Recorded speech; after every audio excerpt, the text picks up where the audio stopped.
കണ്ണാ best.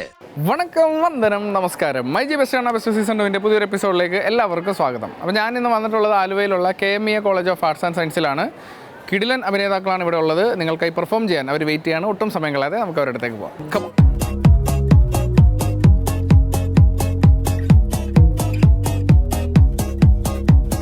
സമ്മത് മങ്കടയുടെ സംവിധാനത്തിൽ 2007 പുറത്തിറങ്ങിയ സുരേഷ് ഗോപി പ്രധാന വേഷത്തിലെത്തിയ സിനിമയാണ് കിച്ചാമണി MBA. അപ്പോൾ അതിൽ സുരേഷ് ഏട്ടൻ്റെ തന്നെ ഒരു അടിപൊളി പെർഫോമൻസ് ഉള്ള ഡയലോഗ് നിങ്ങളുടെ മുന്നിൽ അവതരിപ്പിക്കാൻ നമ്മുടെ നടീനടന്മാരെത്തുകയാണ്. അങ്ങനെ കിടിലൻ അഭിനയ പ്രകടനം നിങ്ങളുടെ മുന്നിൽ കാഴ്ചവെക്കാനായിട്ട് KMEA college of arts and സയൻസിലെ കിടിലൻ പിള്ളേരാണ് എൻ്റെ ബാക്കിലുള്ളത്. ആദ്യത്തെ അഭിനേതാവിലേക്ക് നമ്മൾ കടക്കുകയാണ് സുഹൃത്തുക്കളെ. ഒരു നടി ആരാധ്യ ആരാധ്യ എന്ന് പറഞ്ഞ ആരാധ്യ നമ്മുടെ മുന്നിലേക്ക് കടന്നു വരികയാണ്. കൈ അടിച്ചുകൊണ്ട് സ്വാഗതം ചെയ്യാം. ആരാധ്യയുടെ പേരിൽ അങ്ങനെ ഒരു പാട്ടിറങ്ങിയപ്പോൾ എന്ത് തോന്നി? സന്തോഷം തോന്നി. പിന്നീട് വേണ്ടായിരുന്നു തോന്നി? കുഴപ്പമൊന്നുമില്ല. എല്ലാവരും പാടാറുണ്ടോ? ഉണ്ട്. ആരാ പാടാറ് മെയിനായിട്ട്? ക്ലാസ്സിലുള്ളവര് ഫുള്ള് പാടും? ഫുള്ളൊന്നും ഇടയ്ക്ക് കളിയാക്കാൻ വേണ്ടിയിട്ട് കളിയാക്കാൻ വേണ്ടി മാത്രമല്ലേ? എവിടെ സ്ഥലം? എൻ്റെ അങ്കമാലി. ചിന്ന അതെടുക്കുകയാണല്ലേ? ചിന്ന നിങ്ങൾ തന്നെ എന്താ വിചാരണ ചെയ്യുവാണോ? നിങ്ങൾ തന്നെ ചിന്ന നിങ്ങൾ തന്നെ എന്താ വിചാരണ ചെയ്യുവാണോ? നിങ്ങൾ പറഞ്ഞെല്ലാം ശരിയാ, പക്ഷേ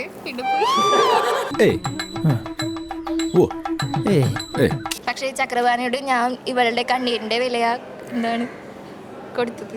അങ്ങോട്ട് കൊടുത്തല്ലേ? അല്ലേ ഇങ്ങോട്ട് കാണിച്ചു. പണം മാത്രമാണ് സത്യം, അല്ലെന്ന് പറയാൻ പറ്റുമോ? ഒരിക്കലും പറ്റില്ല. നീതിയല്ല ജീവിതം. ഇപ്പോഴത്തെ അവസ്ഥയിൽ ഇവൾക്ക് വേണ്ടത് ജീവിതമാണ്. ആ ജീവിതം നിങ്ങളുടെ TV ഫ്ലോറിലെ നീതിമേളകൾക്ക് തരാൻ സാധിക്കുമോ?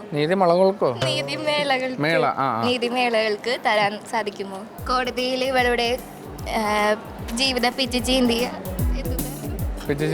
പൊറോട്ട ചെയ്യുന്ന പോലെ അല്ല, ജീവിതം പിച്ച് ചീന്തുന്ന പോസ്റ്റ്മോർട്ടം പിച്ച് ചീന്തുന്ന പോസ്റ്റ്മോർട്ടം ചെയ്യുന്ന ചക്രവാണിയുടെ വക്കീല് നല്ലൊരു മനുഷ്യൻ. അവനെ കൊടുക്കാൻ പറ്റുമോ ഇവളുടെ ജീവിതം? ഞാനൊന്നും പറയാനില്ലേ. കൺഗ്രാറ്റ്സ്. വളരെ വിജയകരമായി പരാജയപ്പെട്ടിരിക്കുകയാണ്. ആരാധ്യ തന്നെ എനിക്ക് അടുത്ത ഒരു അഭിനേതാവിനെ തരാൻ പറഞ്ഞ ആര് തരും? ഫാത്തിമ KR സ്വാഗതം ചെയ്യാം. ആരാധ്യ ചെന്നോളൂ കേട്ടോ. അങ്ങനെ ഫാത്തിമ KR നമ്മുടെ മുന്നിലേക്ക് എത്തിയിരിക്കുകയാണ്. നിങ്ങൾ ഒരേ ക്ലാസ്സാണോ ആരാധ്യയായിട്ട്? അടുത്തടുത്താണ് ഇരിക്കുന്നത്? അതല്ല, ദൂരെയാണ്. ഒന്നുകൂടി ദൂരം കൂടും. സ്ഥലം എവിടെയായിരുന്നു? എൻ്റെ ദേശം ആലുവ ദേശം സ്വദേശി. ആക്ഷൻ. ചിന്ന എല്ലാവരും കൂടെ എന്നെ വിചാരണ ചെയ്യുകയാണോ? എന്നാൽ കേട്ടോ, അതെല്ലാം സത്യമാണ്. പക്ഷി ചക്രവാണിയുടെ കയ്യിൽ നിന്ന് ഞാൻ നേടിയെടുത്തത് ഇവളുടെ കണ്ണീരിൻ്റെ വിലയാണ്. പണം മാത്രമല്ല ജീവിതം ഇവൾ സത്യം. ഇതിപ്പോൾ നമ്മൾ തമ്മിലാണ് പ്രശ്നം അല്ലേ മോളെ? ഈ സാധനം ചുമ്മാ വെച്ചേക്കണല്ല കേട്ടോ. ചിന്ന നിങ്ങളെല്ലാവരും കൂടെ എന്നെ വിചാരണ ചെയ്യുകയാണോ? എന്നാൽ കേട്ടോ, നിങ്ങൾ പറഞ്ഞതെല്ലാം സത്യമാണ്. പണം മാത്രമല്ല സത്യം. ഇവളുടെ ഇപ്പോഴത്തെ അവസ്ഥയിൽ അവൾക്ക് വേണ്ടത് നീതിയാണ്. ആ നീതി നിങ്ങളുടെ TV ഫ്ലോറുകളിലെ നിങ്ങളുടെ മേധാവികൾക്ക് വാങ്ങിക്കൊടുക്കാൻ സാധിക്കുമോ?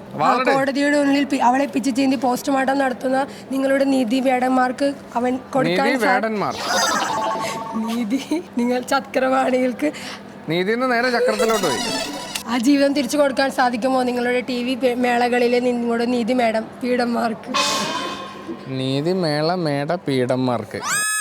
കോടതിയിൽ അവളെ പിച്ച് ചീന്തി പോസ്റ്റ്മോർട്ടം നടത്തുന്ന ചക്രവാണി ഒരുത്തിയോട് അവന് കൊടുക്കാൻ സാധിക്കുമോ ഈ നീതി അവൾക്ക്? നല്ലൊരു കൈഡി കൊടുക്കാം ഫാത്തിമയ്ക്ക്. അങ്ങനെ 2 നടിമാർക്ക് ശേഷം അടുത്തതായി ഒരു മഹാനടൻ നമ്മുടെ മുന്നിലേക്ക് വരികയാണ്. കിങ് ഓഫ് കൊച്ചി എന്നറിയപ്പെടുന്ന ഫറാസിനെ സ്വാഗതം ചെയ്യാൻ സുഹൃത്തുക്കളെ. കോക്ക് അഥവാ കിങ് ഓഫ് കൊച്ചി അല്ലേ? കിങ് ഓഫ് കൊച്ചി സ്വയം വിശേഷിപ്പിക്കുന്നതാണോ? നാട്ടുകാരെ വിശേഷിപ്പിക്കണം. ക്ലാസ്സിലും വിശേഷിപ്പിക്കും? ക്ലാസ്സിലില്ല, വല്ലപ്പോഴും. കൊച്ചിയിലെവിടെ? കൊച്ചിയിൽ ഫോർട്ട് കൊച്ചി പ്രോപ്പർ അവിടെ തന്നെ പ്യാരി ജംഗ്ഷൻ, ചുള്ളിക്കൽ. ഓക്കെ. ആക്ഷൻ. ചിന്ന നിങ്ങളെല്ലാരും കൂടി എന്നെ വിചാരണ ചെയ്യുകയാണോ? കഴിഞ്ഞ്. ചിന്ന നിങ്ങളെല്ലാരും കൂടി എന്നെ വിചാരണ ചെയ്യുകയാണോ? നിങ്ങൾ പറഞ്ഞതൊക്കെ സത്യമാ, എന്നാലും ഞാൻ അതിലൊരു കള്ളമുണ്ട്. നീതിയല്ല ജീവിതം, ജീവിതമല്ല നീതി. നീതി. അളിയൻ്റെ വിചാരം തിരിച്ചും മറിച്ചും പറഞ്ഞാൽ കറക്റ്റ് എന്നാണ്. ഹാ കോടതിയിൽ എന്ത് പറ്റി? കോടതിയിൽ നിങ്ങൾ പിച്ച് ചീന്തിയ ഒരു പാവം പെണ്ണിന്റെ. അപ്പൊ അതിന് മുന്നേ ഉള്ള കാര്യം പറയും. ചെന്നവന്റെ നടുവിന് നോക്കി ഒരു ചവിട്ട് കൊടുക്കട്ടാ. അതെന്തിന്? ഒരു സന്തോഷത്തിന്. പണം മാത്രമല്ല ജീവിതം. പണം മാത്രമല്ല ജീവിതം. അതായത് പണവും പ്രതാപവും അല്ല എല്ലാം. ജീവിതം. ആ, അവളുടെ നഷ്ടപ്പെട്ടു പോയ ജീവിതം നിങ്ങളെ TV ഫ്ലോറിലിരിക്കുന്ന നീതി നീതി ആ പേട്ടകൾക്ക് ചക്രപാണിയുടെ 4-5 പോസ്റ്റ്മോർട്ടം പിച്ച് ചീന്തുന്ന കോടതിയിൽ അവളെ പച്ചയായി പിച്ച് ചീന്തി പോസ്റ്റ്മോർട്ടം ചെയ്യുന്ന ചക്രവാണിയുടെ വക്കീലിന് പറ്റുമോ അവളുടെ ആ ജീവിതം തിരിച്ചു കൊടുക്കാൻ? ഒരു ചാൻസ് കിട്ടി അത് ഓവറാക്കും അല്ലടാ. പോക്ക് തന്നെ. സൂപ്പർ. അടുത്തതായി മറ്റൊരു കൊടൂര നടി നമ്മുടെ മുന്നിലേക്ക് വരികയാണ്. ആരായിരുന്നു? റിസ്വാനെ സ്വാഗതം ചെയ്യാൻ സുഹൃത്തുക്കളെ കൈയടിച്ചുകൊണ്ട്. റിസ്വാനയുടെ സ്ഥലം എവിടെയാണ്? ആലുവ. ആലുവക്കാരി. ഫുൾ കോൺഫിഡൻസിലാണ്. ചിന്ന, നിങ്ങളെല്ലാവരും എന്നെ വിചാരണ ചെയ്യുക. അവിടെ നിന്ന് ചെയ്തോ? ചിന്ന, നിങ്ങളെല്ലാവരും എന്നെ വിചാരണ ചെയ്യുക. എന്നാൽ കേട്ടു, നിങ്ങൾ പറഞ്ഞതൊക്കെ സത്യ. പിന്നെ പക്ഷേ ചക്രവാണിയോട് ഞാൻ വാങ്ങിച്ചത് അവരുടെ കണ്ണീരിൻ്റെ വിലയാ. പണം മാത്രമാണ് സത്യം. പെട്ടെന്ന് തീർത്തിട്ട് അവിടെ പോകാനുണ്ടല്ലേ? ഭയങ്കര സ്പീഡ്, ശ്വാസം പോലും വിടുന്നില്ല. പണം മാത്രമാണ് സത്യം. പക്ഷേ ചക്രവാണിയോട് ഞാൻ അന്നേ പറഞ്ഞതാണത്. ചേട്ടാ ഈ പോസാണ് എനിക്ക് ഏറ്റവും ഇഷ്ടം.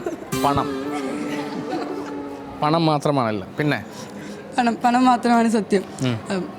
എന്താ പോയി അല്ലെന്ന് ആരും എന്നെ തെറ്റിദ്ധരിപ്പിക്കരുതേ. നീതിയല്ല ജീവിതം. ഇപ്പോഴത്തെ അവസ്ഥയിൽ അവൾക്ക് വേണ്ട ജീവിതമാണ്. അത് നിങ്ങളുടെ TV ഫ്ലോറിലെ നീതിമേളകൾക്ക് കൊടുക്കാൻ കഴിയുമ്പോൾ കോടതിയിലെ അവളെ പിച്ച് ചീന്തിയ പിച്ച് ചീന്തി പോസ്റ്റ്മോർട്ടം ചെയ്ത പിച്ച് ചീന്തി പോസ്റ്റ്മോർട്ടം ചെയ്ത ചക്രവാണിയുടെ വക്കീല് അവന് കൊടുക്കാൻ പറ്റും അവളുടെ ജീവിതം. Thank you. നല്ലൊരു കൈ കൊടുക്കാം റിസ്വാനയ്ക്ക്. അപ്പോൾ എന്തായാലും ജീവിതം തിരിച്ചു കൊടുക്കാൻ പറ്റൂല്ല എന്നുള്ള കാര്യത്തിൽ സംശയം നിലനിൽക്കുകയാണ്. നമുക്ക് എന്തായാലും ഒരു ബ്രേക്ക് എടുത്തിട്ട് വരാം. Short break.